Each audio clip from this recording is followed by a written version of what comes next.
직원들의 진짜 목소리를 듣고 싶습니다. 태사는 인사팀장에게 은밀히 지시합니다. 며느리 서연이 계약직이라는 사실, 그녀를 향한 냉대를 뒤늦게 알게 된 회장. 낡은 청소복을 입고 고무장갑을 낀 태산, 거울 속 자신이 낯설지만 결연합니다. 할아버지, 허리 조심하세요.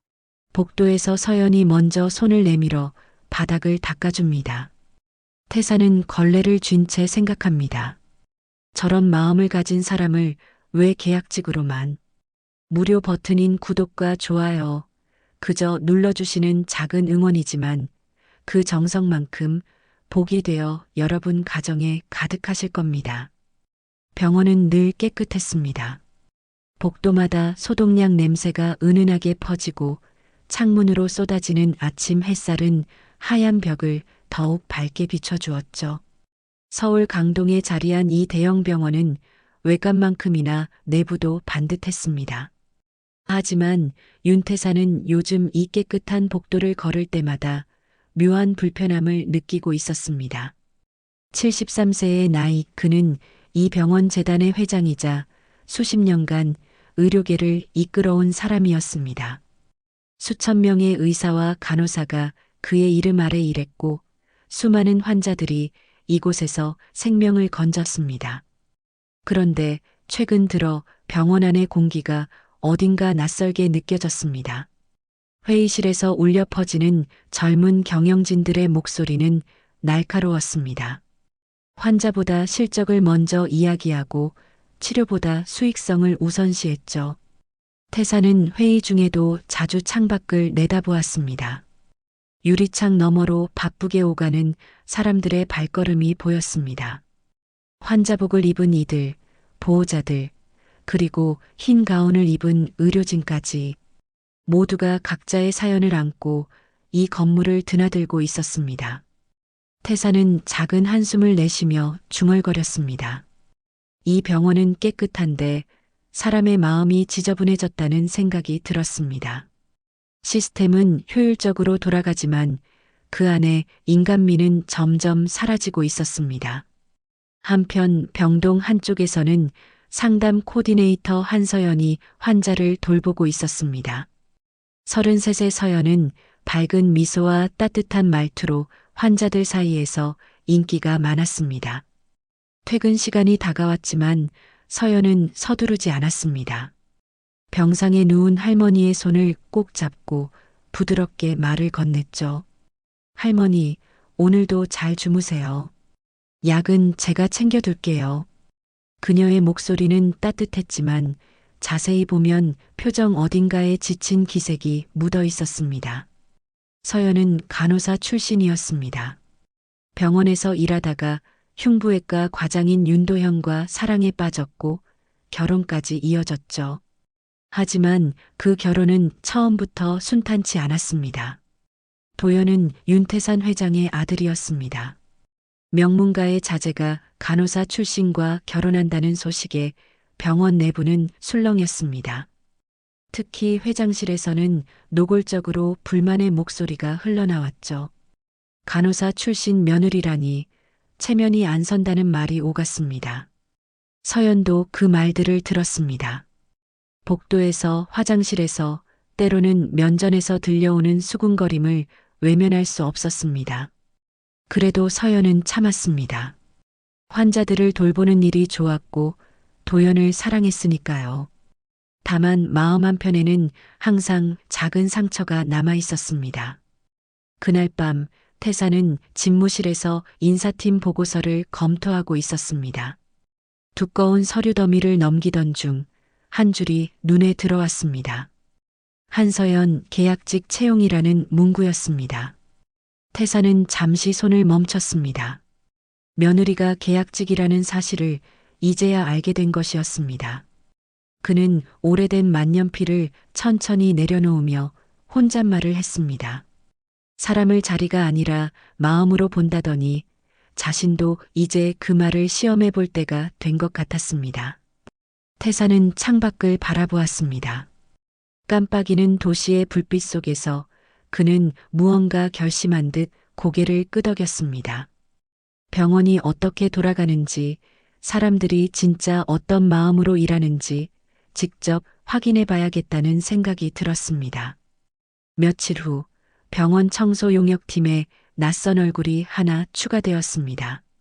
청명산업 소속의 2주 단기 근로자 윤상수라는 이름으로 등록된 사람이었죠. 그는 아침 일찍 출근해서 고무장갑을 끼고 낡은 청소차를 밀며 복도를 닦기 시작했습니다. 허리를 굽혀 바닥에 먼지를 쓸어내고 계단 난간을 정성스럽게 닦아냈습니다. 다른 직원들은 그를 대수롭지 않게 여겼습니다.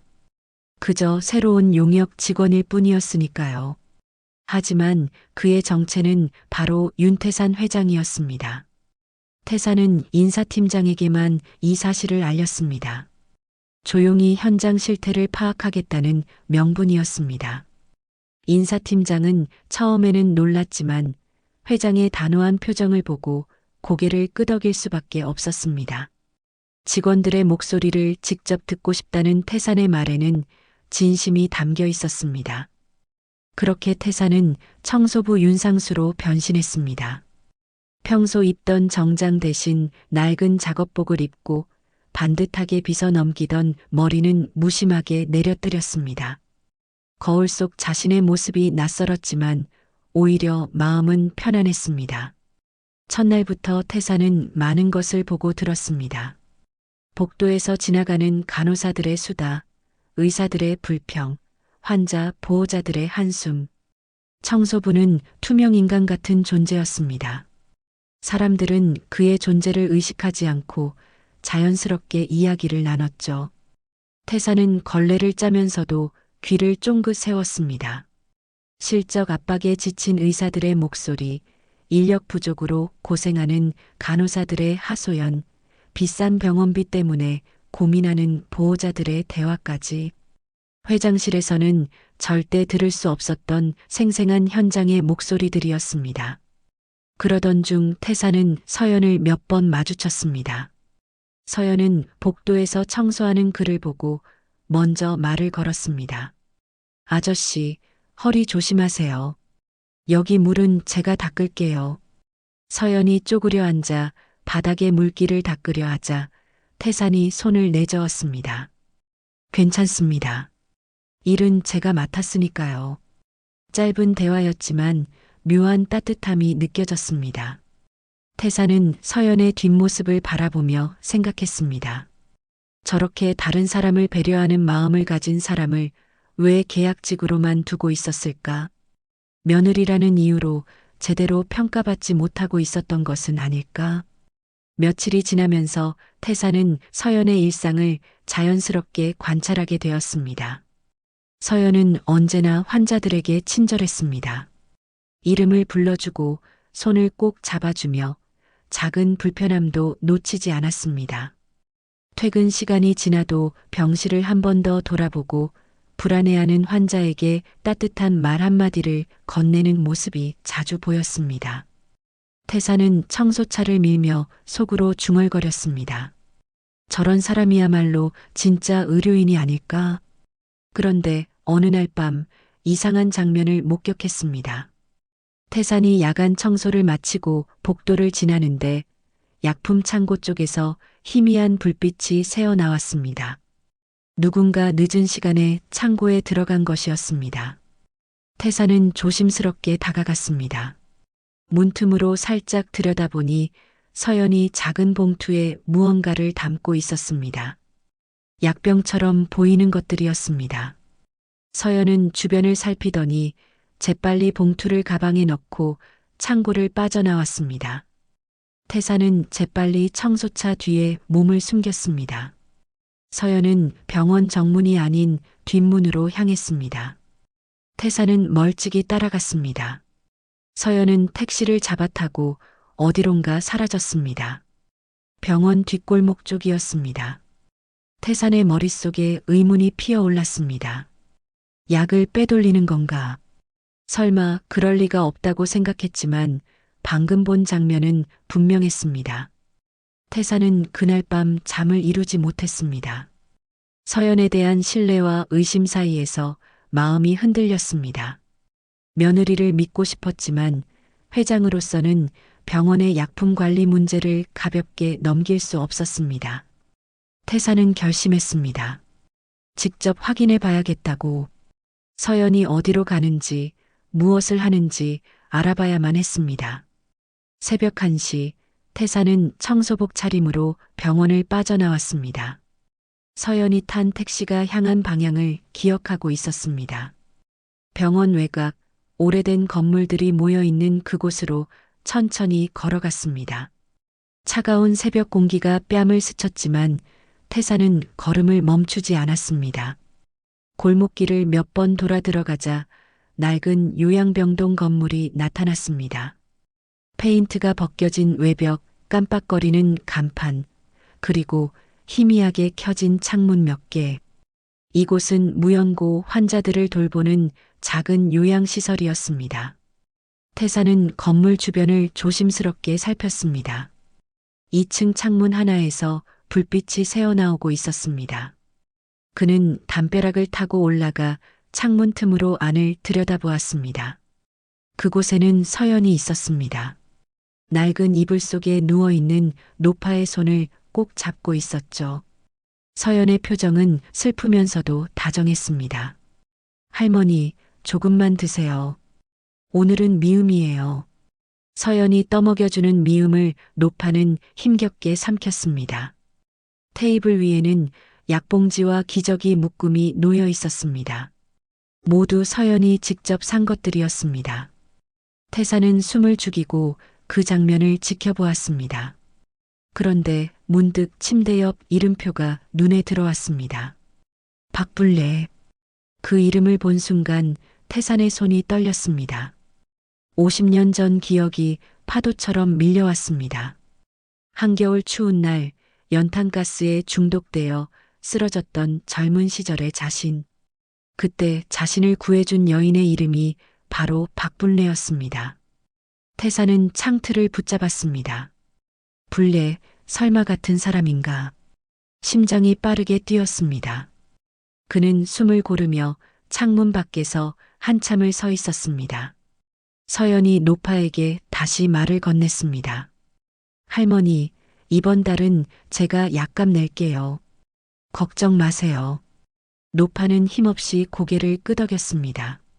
서연은 노파의 이마에 땀을 닦아주고 이불을 다시 덮어주었습니다. 그 모습을 보는 태산의 가슴이 먹먹해졌습니다. 서연이 약품 창고에서 가져온 것은 도둑질이 아니었습니다. 무연고 환자를 돌보기 위한 간절한 마음이었던 것입니다. 태산이 품었던 의심은 순식간에 사라졌습니다. 대신 묵직한 죄책감이 밀려왔습니다. 태산은 천천히 건물 아래로 내려왔습니다. 다리에 힘이 풀렸습니다. 담벼락에 기대어 선 채로 그는 50년 전을 떠올렸습니다. 의대생 시절 가난했던 자신은 허름한 셋방에서 살았습니다. 연탄을 때우다가 가스에 중독되어 쓰러졌었죠.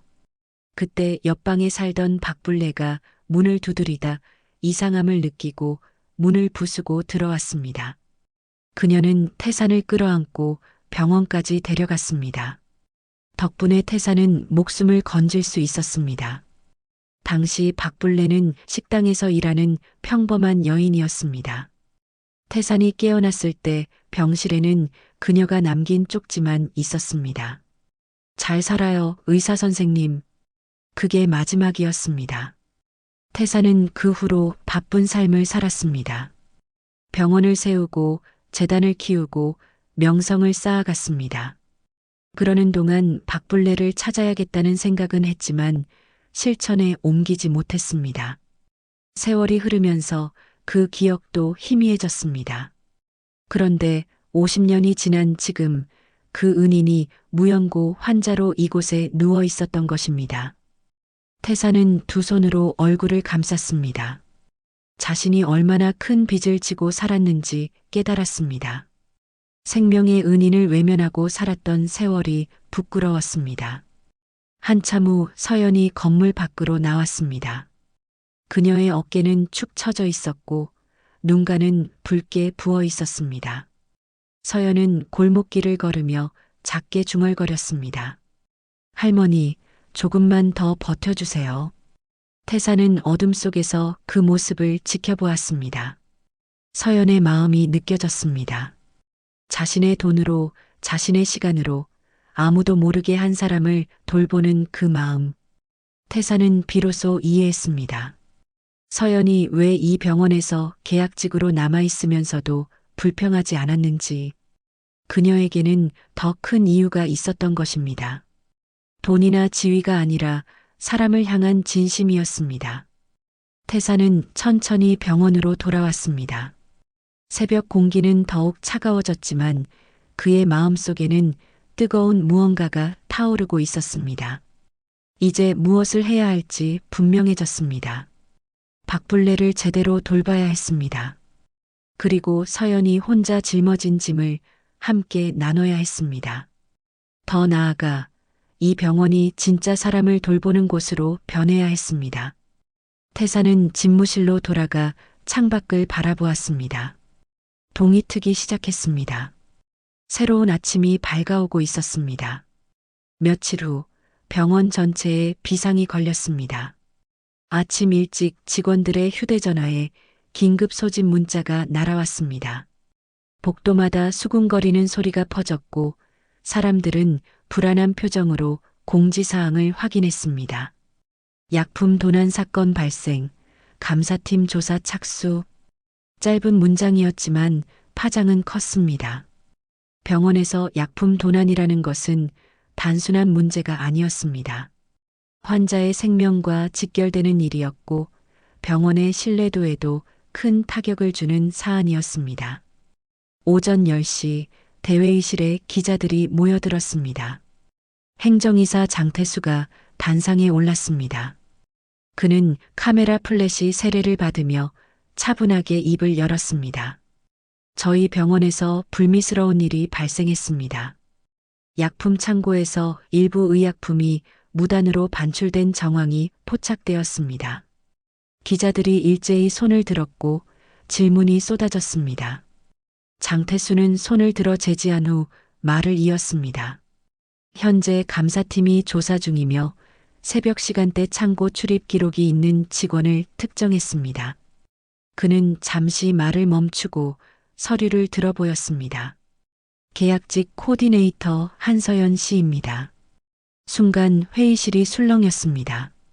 복도 밖에서 지켜보던 서연의 얼굴이 하얗게 질렸습니다.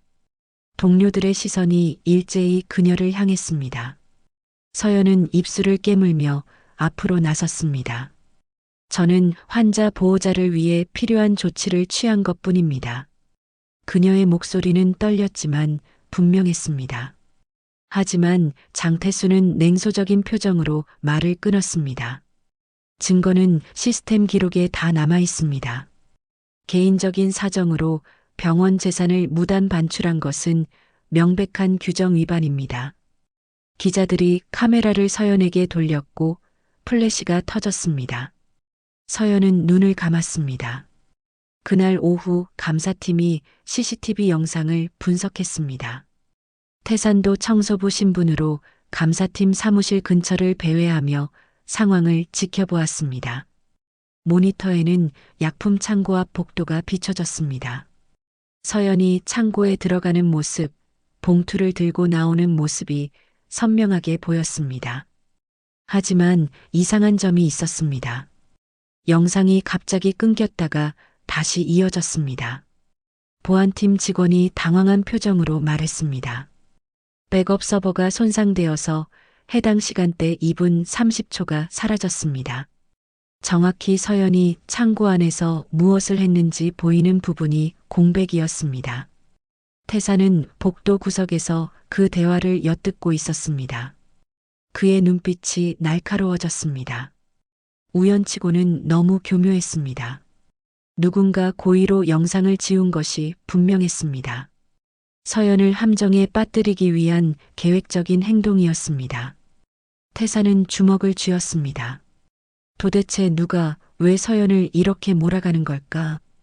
그는 장태수의 얼굴을 떠올렸습니다. 기자회견에서 너무나 자신만만했던 그 표정.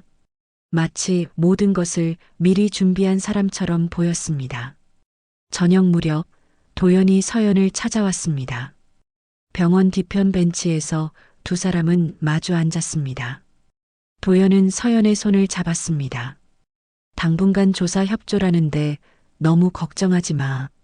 서연이 고개를 들었습니다. 눈가에는 눈물이 맺혀 있었습니다. 도연 씨, 저 진짜 할머니 약값 내려고 한 거예요. 돈이 모자라서 제 카드로 결제했어요. 영수증도 다 있어요. 도연은 고개를 끄덕였습니다. 알아. 하지만 지금은 아무 말 하지 마. 이건 단순한 오해가 아닐 수도 있어. 그의 목소리에는 걱정이 묻어났습니다. 태사는 그 대화를 멀리서 듣고 있었습니다. 나무 뒤에 몸을 숨긴 채 두 사람의 대화에 귀를 기울였습니다. 서연의 목소리에서 진심이 느껴졌습니다. 그녀는 정말로 박불래 할머니를 돌보기 위해 약을 가져간 것이었습니다. 개인적인 이익이나 나쁜 의도는 전혀 없었습니다. 태산의 표정이 굳어갔습니다. 이건 단순한 도난 사건이 아니었습니다. 누군가 의도적으로 서연을 함정에 빠뜨린 것이었습니다. 그리고 그 배후에는 분명 병원 내부 인물이 있었습니다. 태사는 병원으로 돌아와 청소 도구함을 정리하는 척하며 생각에 잠겼습니다. 장태수의 행동이 수상했습니다. 너무 빠르게 기자회견을 열었고 서연을 지목하는 것도 주저하지 않았습니다. 마치 이 모든 상황을 미리 계획한 것처럼 보였습니다. 태사는 결심했습니다. 이제 단순히 지켜보기만 할 수는 없었습니다. 진실을 밝혀내야 했습니다. 서연을 지켜내고 병원에서 벌어지고 있는 음모를 파헤쳐야 했습니다. 그는 휴대전화를 꺼내 인사팀장에게 조용히 문자를 보냈습니다. 장태수의 최근 행적을 조사하라는 내용이었습니다. 태산의 눈빛에는 결연한 의지가 담겨 있었습니다. 다음 날 아침 병원 인트라넷에 새로운 공지가 떴습니다. 한서연 직원, 직무 정지 및 조기 계약 해지 예정. 짧은 문장이었지만 그 의미는 무거웠습니다. 복도를 지나던 직원들이 수군거렸고 서연을 보는 시선은 차갑게 변해 있었습니다. 서연은 사물함에서 개인 물품을 꺼내며 입술을 깨물었습니다. 억울했지만 항변할 방법이 없었습니다. 증거는 모두 그녀를 가리키고 있었고 시스템 기록은 변명의 여지를 주지 않았습니다. 그날 오후 도연의 책상 위에 익명의 봉투가 놓여 있었습니다. 진료를 마치고 돌아온 도연은 그 봉투를 발견하고 잠시 멈칫했습니다. 봉투 안에는 깔끔하게 작성된 서류가 들어 있었습니다. 이혼 합의서. 도연의 손이 떨렸습니다. 누가 이런 것을 보낸 걸까? 그는 복도로 나가 주변을 살폈지만 아무도 보이지 않았습니다. 잠시 후 장태수가 다가왔습니다. 그는 의미심장한 눈빛으로 도연을 바라보며 말했습니다. 병원 이미지 보호 차원에서 부부관계를 정리하시는 게 어떻겠습니까? 도연은 눈살을 찌푸렸습니다. 무슨 말씀이십니까? 장태수는 팔짱을 끼며 천천히 말을 이었습니다. 의사로선 훌륭하십니다. 하지만 병원은 가족 문제까지 감싸줄 여유가 없습니다. 약품 도난 사건의 당사자 가족이라는 것만으로도 이미 병원에 부담이 되고 있습니다. 도연은 주먹을 쥐었습니다. 아직 조사도 끝나지 않았습니다. 제 아내는 결백합니다. 장태수는 비웃듯 고개를 저었습니다. 증거가 명백한데 무슨 결백입니까? 현실을 직시하시는 게 좋을 겁니다. 그는 그 말을 남기고 유유히 사라졌습니다. 태사는 복도 구석에서 그 광경을 지켜보고 있었습니다. 청소차를 밀면서도 귀는 두 사람의 대화에 집중했습니다. 장태수의 말투에서 계산된 악의가 느껴졌습니다. 단순히 병원을 위한 조치가 아니라 서연과 도연 부부를 완전히 무너뜨리려는 의도가 엿보였습니다. 태사는 이를 악물었습니다.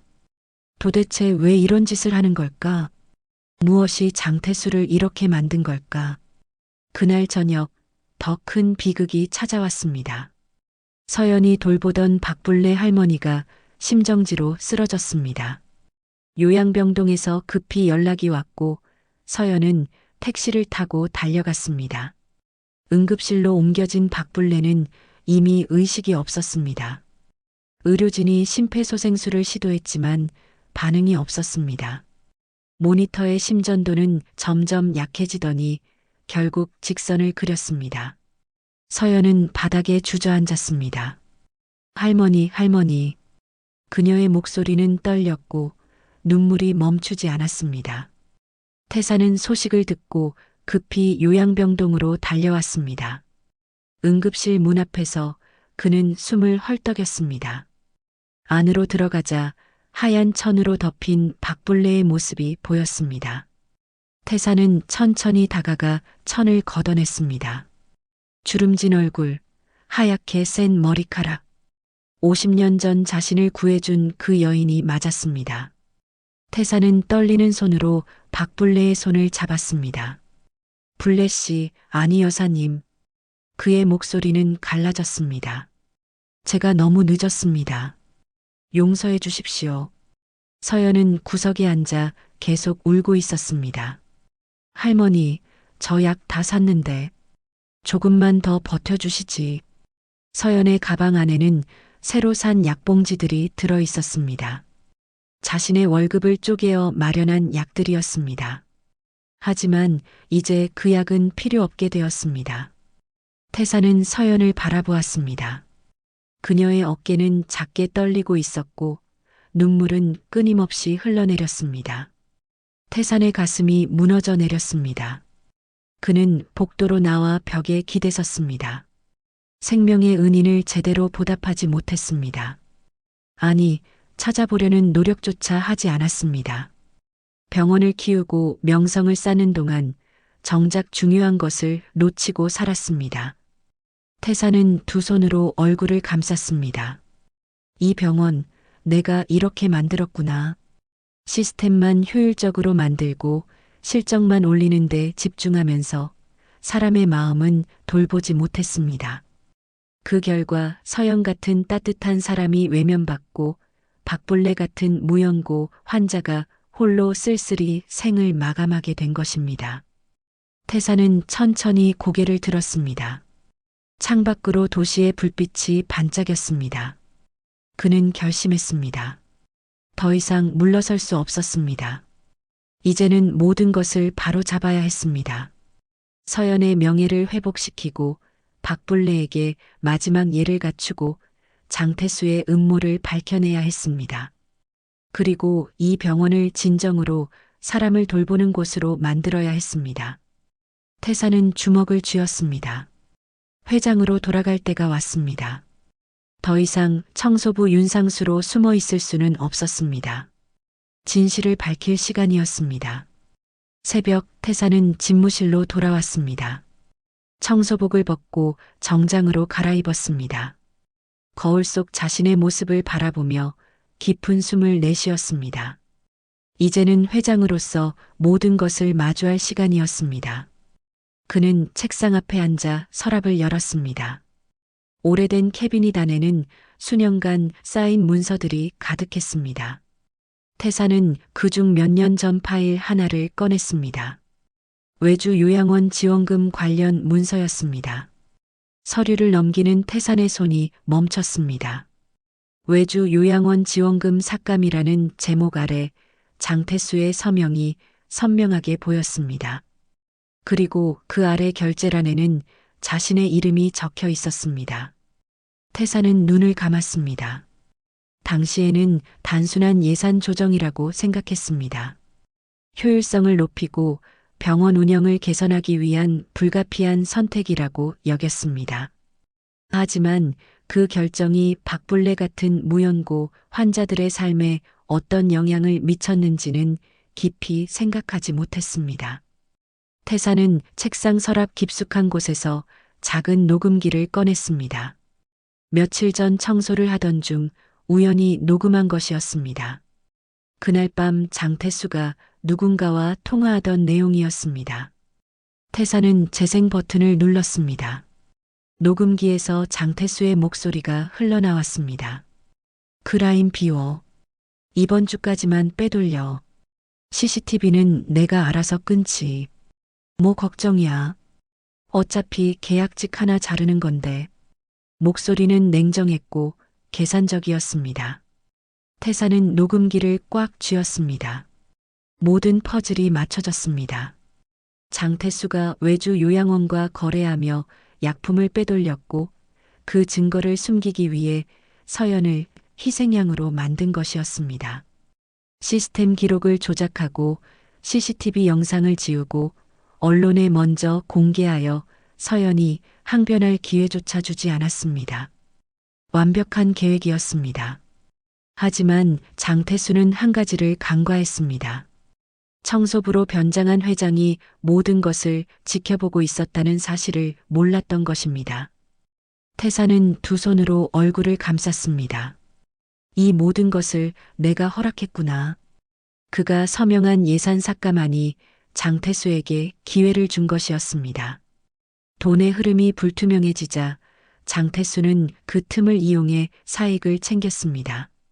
그리고 그 피해는 고스란히 가장 약한 사람들에게 돌아갔습니다. 무연고 환자들, 그리고 그들을 돌보던 서연에게. 태사는 깊은 죄책감에 사로잡혔습니다. 회장이라는 자리에서 숫자만 보고 결정했던 자신이 부끄러웠습니다. 그는 휴대전화를 들어 서연에게 전화를 걸었습니다. 서연 씨, 잠시 만날 수 있을까요? 서연은 놀란 듯 대답했습니다. 지금 요양병동에 있습니다.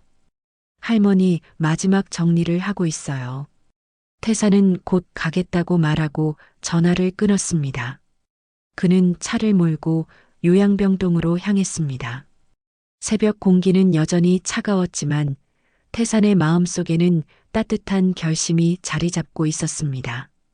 요양병동에 도착하자 서연이 박불레의 방을 정리하고 있었습니다. 낡은 옷가지들을 정리하고 사진 몇 장을 꺼내보고 있었습니다. 태산이 조용히 다가갔습니다. 서연 씨. 서연은 고개를 들었습니다. 눈가가 붉게 부어 있었습니다. 태산은 천천히 입을 열었습니다. 할머니는 내게 어떤 분이셨나요? 서연은 사진을 쓰다듬으며 대답했습니다. 고아원 시절 유일하게 제 생일을 챙겨주신 분이에요. 다른 아이들에게는 작은 선물이라도 주는 사람이 있었는데 저는 아무도 없었어요. 그런데 할머니가 오셔서 미역국을 끓여주셨어요. 엄마처럼요.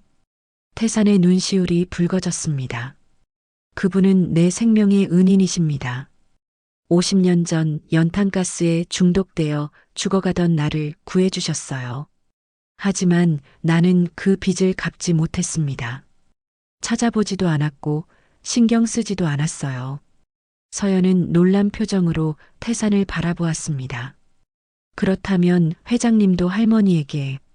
태산은 고개를 끄덕였습니다. 그래서 더 미안합니다. 내가 만든 시스템이 할머니를 외면했고 내가 혼자 그 짐을 짊어지게 만들었어요. 둘은 잠시 침묵했습니다. 태산이 먼저 입을 열었습니다. 할머니는 어떤 말씀을 자주 하셨나요? 서연이 눈물을 닦으며 조용히 말했습니다. 늘 그러셨어요. 빚은 갚고 원망은 놓아라. 살다 보면 누구나 빚을 지게 되는데 그 빚을 갚으려 애쓰되 못 갚았다고 자책하지는 말라고 하셨어요. 그리고 누군가 나에게 잘못을 저질렀더라도 원망을 마음에 담아두지 말라고. 그게 할머니의 삶의 철학이었어요. 그 말이 태산의 가슴을 후벼 팠습니다. 빚은 갚고 원망은 놓아라. 자신은 빚을 갚지 못했고 오히려 더 큰 빚을 지었습니다. 하지만 이제라도 늦지 않았습니다. 할 수 있는 일이 남아 있었습니다. 태사는 서연을 똑바로 바라보며 말했습니다. 이제 모든 것을 바로잡겠습니다. 내 명예를 회복시키고 할머니께 마지막 예를 갖추겠어요. 그리고 이 병원을 진정한 치유의 공간으로 만들겠습니다. 이사회가 열리는 날 아침, 병원 로비는 긴장감으로 가득했습니다. 기자들이 삼삼오오 모여들었고 카메라 장비들이 회의실 입구를 향해 설치되었습니다. 약품 도난 사건 관련 회장 입장 발표라는 공지가 나간 후였습니다. 직원들도 복도에 모여 수군거렸습니다. 도대체 무슨 일이 벌어지는 걸까? 회장이 직접 나선다는 것은 예사롭지 않은 일이었습니다. 오전 10시 정각 대회의실 문이 열렸습니다. 장태수를 비롯한 이사진들이 먼저 자리에 앉았습니다. 장태수는 여유로운 표정으로 서류를 정리하며 미소를 지었습니다. 오늘로 모든 것이 정리될 것이라 생각했습니다. 한서연은 해고되고 사건은 마무리되며 자신의 비리는 영원히 묻힐 것이라 확신했습니다. 그는 기자들을 향해 손을 흔들며 인사했습니다. 그때 회의실 뒷문이 열렸습니다. 정장을 단정히 차려입은 남자가 걸어 들어왔습니다. 윤태산이었습니다. 순간 회의실이 술렁였습니다. 이사들이 일제히 자리에서 일어났고 기자들이 카메라를 들이댔습니다. 장태수의 얼굴에서 미소가 사라졌습니다. 태사는 천천히 단상으로 걸어갔습니다. 그의 걸음은 무겁지만 흔들림이 없었습니다. 태산이 마이크 앞에 섰습니다. 그는 회의실을 둘러보며 입을 열었습니다. 여러분, 저는 윤상수가 아닙니다. 이 병원의 창립자이자 회장 윤태산입니다. 회의실이 다시 한번 술렁였습니다. 청소부로 일했다는 소문은 들었지만 직접 확인하는 것은 또 다른 충격이었습니다. 태사는 말을 이었습니다.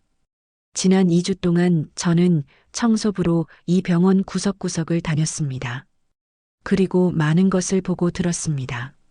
장태수가 자리에서 일어나 항의했습니다. 회장님, 그런 비공식적인 방법으로는 태산이 손을 들어 제지했습니다. 조용히 들으십시오. 그리고 한서연 씨는 죄가 없습니다. 회의실이 조용해졌습니다. 기자들의 카메라 플래시가 쉴 새 없이 터졌습니다. 태사는 주머니에서 작은 USB를 꺼내 테이블 위에 올려놓았습니다. 이 안에는 장태수 이사가 외주 요양원과 거래하며 약품을 빼돌린 녹취와 문서가 들어 있습니다. 순간 회의실이 술렁이기 시작했습니다. 장태수의 얼굴이 하얗게 질렸습니다. 그는 벌떡 일어나 외쳤습니다. 회장님, 그런 불법적인 방법으로 증거를 모으다니. 어떻게 그런 것을 증거로 쓸 수 있습니까? 태산이 단호하게 끊어 말했습니다. 불법은 당신이 했습니다. 나는 진실을 확인했을 뿐입니다. 환자들의 생명과 직결된 약품을 사적으로 빼돌리고 그 죄를 무고한 직원에게 뒤집어 씌운 것은 당신입니다. 태사는 화면을 켰습니다. 프로젝터에 녹취록이 떴습니다. 장태수의 목소리가 회의실에 울려 퍼졌습니다. 그 라인 비워. 이번 주까지만 빼돌려. CCTV는 내가 알아서 끊지. 기자들이 급히 메모를 하고 카메라가 장태수를 향했습니다. 장태수는 말문이 막혔습니다. 변명의 여지가 없었습니다. 이어서 화면에는 외주 요양원 지원금 삭감 문서와 약품 거래 내역이 나타났습니다. 모든 증거가 명확했습니다. 태사는 서연을 향해 고개를 돌렸습니다. 서연은 회의실 뒤편에 서 있었습니다. 태산이 말했습니다. 이 여자는 우리가 잃어버린 인간의 온기를 보여줬습니다. 자신의 돈으로, 자신의 시간으로 아무도 돌보지 않는 무연고 환자를 돌봤습니다. 병원이 외면한 사람을 그녀는 가족처럼 대했습니다. 우리가 계약직으로 묶어두고 냉대하고 의심했던 그녀야말로 진정한 의료인입니다. 회의실이 숙연해졌습니다. 이사들은 고개를 숙였고 기자들은 서연을 향해 카메라를 돌렸습니다. 서연의 눈가에 눈물이 맺혔습니다. 태사는 다시 이사들을 향해 말했습니다. 오늘 이 자리에서 표결하겠습니다. 장태수 이사 해임, 요양원 지원금 전면 복구, 약품관리 시스템 개선, 그리고 한서연 씨의 정규직 전환 및 명예회복. 찬성하시는 분은 손을 들어주십시오. 잠시 침묵이 흘렀습니다. 그리고 한 명씩 손이 올라가기 시작했습니다. 결국 만장일치로 모든 안건이 통과되었습니다. 장태수는 자리에서 일어나 비틀거리며 회의실을 나갔습니다. 기자들이 그를 쫓아갔고 카메라 플래시가 그의 뒷모습을 비췄습니다. 태사는 깊은 숨을 내쉬었습니다. 첫 번째 빚을 갚았다는 생각이 들었습니다. 회의가 끝나고 태사는 서연에게 다가갔습니다. 서연은 고개를 숙이며 말했습니다. 감사합니다, 회장님. 태사는 고개를 저었습니다. 내가 미안합니다. 진작 알아봤어야 했는데. 서연이 눈물을 닦으며 말했습니다.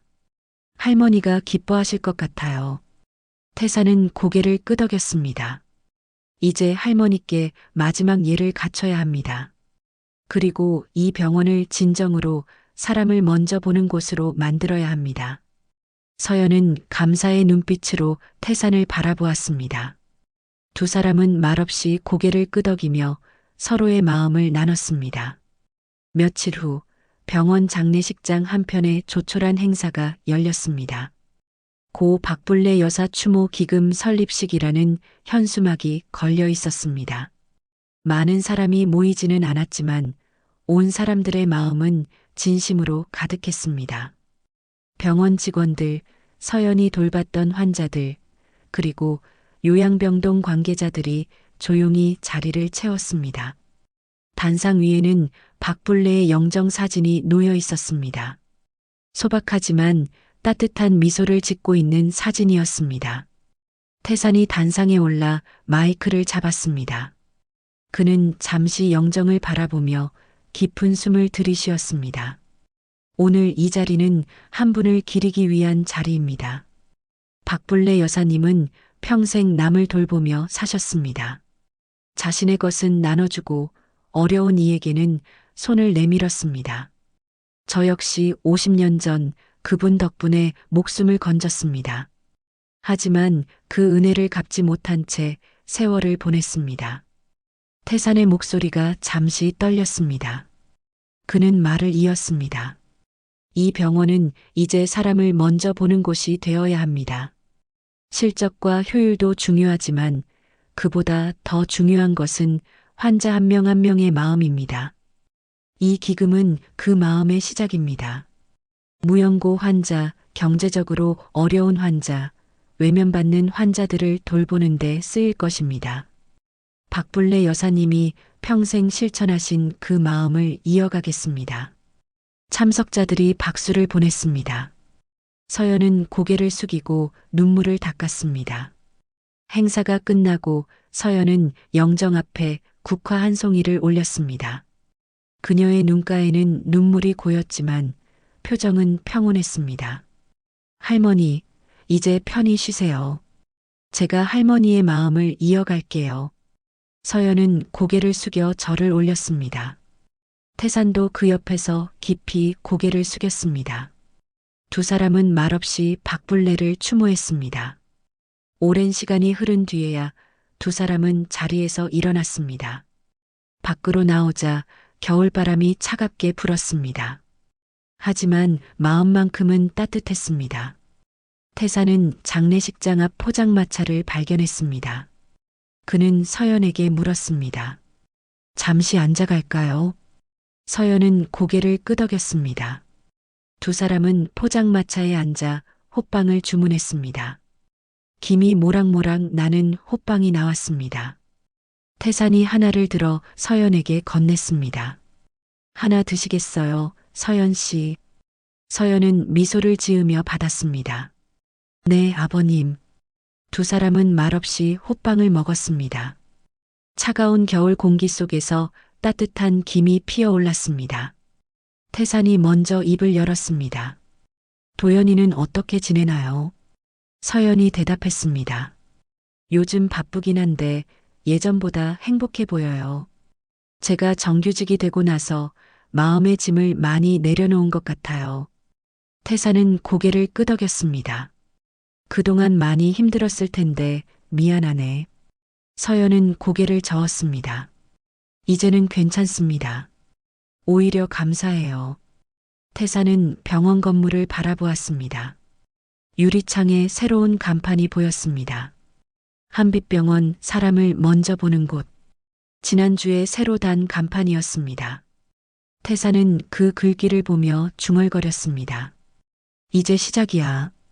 간판만 바꾼다고 달라지는 게 아니지. 진짜 변화는 사람의 마음에서 시작되는 거니까. 서연이 동의하듯 고개를 끄덕였습니다. 맞아요. 하지만 회장님이 보여주신 용기가 많은 사람들의 마음을 움직였어요. 이제 조금씩 달라질 거예요. 그때 도연이 다가왔습니다. 그는 흰 가운을 입고 있었습니다. 진료를 마치고 온 모양이었습니다. 여기 계셨네요. 저도 끼워주세요. 도연이 포장마차에 앉으며 웃었습니다. 태사는 아들을 바라보며 미소 지었습니다. 오늘 수술은 어땠나? 도연이 대답했습니다. 성공적이었어요. 환자분도 만족하셨고요. 세 사람은 포장마차에서 잠시 담소를 나눴습니다. 가족이 함께하는 평범한 시간이었습니다. 해가 저물어가고 거리에 불이 하나둘 켜지기 시작했습니다. 세 사람은 포장마차를 나와 병원으로 걸어갔습니다. 병원 현관 앞에서 태사는 유리문에 비친 세 사람의 모습을 바라보았습니다. 흉부외과 가운을 입은 아들, 카디건을 입은 며느리, 그리고 평범한 코트를 입은 자신. 직함도 지위도 중요하지 않았습니다. 그저 서로를 아끼는 가족이었습니다. 태사는 조용히 중얼거렸습니다.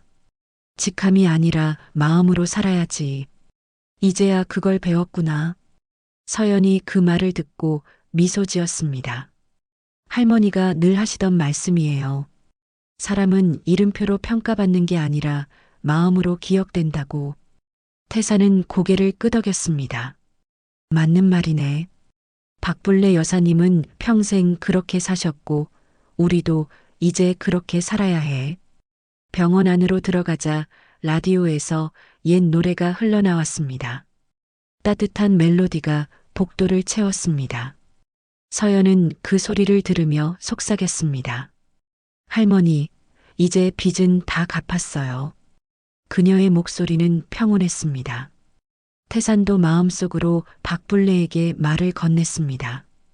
여사님, 늦었지만 이제라도 약속을 지키겠습니다.